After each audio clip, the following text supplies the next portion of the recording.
સિદ્ધરાજ અને દંડનાયક સાજન જીર્ણોદ્ધારનો ઇતિહાસમાં અંકાઈ ગયેલા પેલા સાજન મંત્રી પાટણ નરેશ સિદ્ધરાજે જેમને દંડનાયક નિમેલા સૌરાષ્ટ્રની ધરતી પર કર ઉઘરાવા મોકલેલા.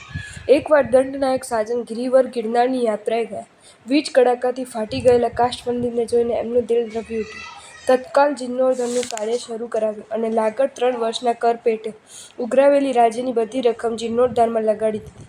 કોક ઈર્ષ્યાળુએ સમ્રાટ સિદ્ધરાજ પાસ જઈને ચાળી ખાધી. ગિરનારેલા સિદ્ધરાજ તત્કાલ સૌરાષ્ટ્ર જવા રવાના થયા. વચ્ચે સોમનાથ મહાદેવના દર્શન કરીને તે ગિરનારની તળેટીમાં આવેલા વંથલી ગામ પહોંચ્યા. ત્યારે મંત્રી સાજન તેમનું સ્વાગત કરવા સામે આવ્યા, પણ રાજાએ મોં ફેરવી નાખ્યું. તેથી સાજન સમજી ગયો કે દાળમાં કંઈક કાળું છે. રાજ્યની રકમ જીર્ણોદ્ધારમાં વપરાઈ ગઈ છે, તેથી મહારાજોનું મન ખીન થઈ ગયું છે. ખેર કોઈ વાંધો નહીં, એનો પણ રસ્તો નીકળશે. સાજને વંથલીના આગેવાન શેઠિયા પાસે જઈને સઘળી વિગત જણાવી. એ આગેવાને પોતાની કુલ 12.5 કરોડ સોનામહોરો આપી દીધી અને પહાડ પર મોકલી આપી. બીજે દિવસ સિદ્ધરાજ જયસિંહ ગિરનારની યાત્રાએ પધાર્યા. ગગનચુંબી વિરાટ વિશાળ અને ધવળ શિખરોને જોઈને સિદ્ધરાજના મુખમાંથી શબ્દો સરી પડ્યા કે ધન્ય છે તેની માતાણે કે જેણે આવા મંદિરોનું નિર્માણ કરાવ્યું. પાછળ ઊભેલા સાજન મંત્રી તરત જ બોલ્યા, ધન્ય છે માતા મિનલ દેવીને જેણે પુત્ર સિદ્ધરાજ જેવા પુત્ર રત્નને જન્મ આપ્યો. આવા વચનો સાંભળીને સિદ્ધરાજે જ્યારે પાછું વળીને જોયું, ત્યારે સાજન દંડનાયકે 12 કરોડ સોનામહોરથી ઉભરાતા થાળ દેખાડતા કહ્યું, મહારાજ જોઈ લો આ સોનામહોર અને જોઈ લો આ જિનાલય. જે પસંદ પડે તે રાખી લો. આપણા દ્રવ્યે મેં જીર્ણોદ્ધાર કરાવી લીધો છે.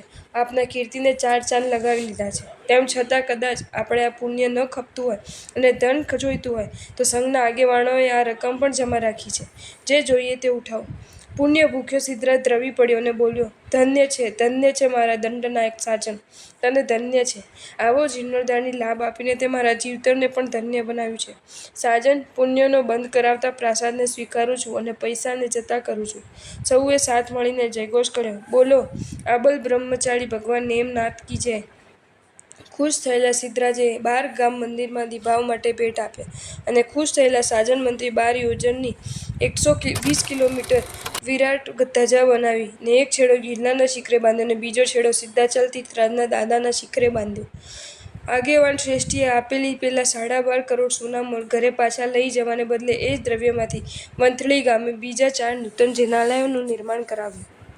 જો તમને આ વિડીયો ગમ્યો હોય તો આ વિડીયોને લાઇક કરો અને શેર કરો અને આવા જ નવા વિડીયો જોવા માટે જૈન ફેક્ટ્સ એન્ડ સ્ટોરીઝની ચેનલને સબસ્ક્રાઇબ કરો. ધન્યવાદ.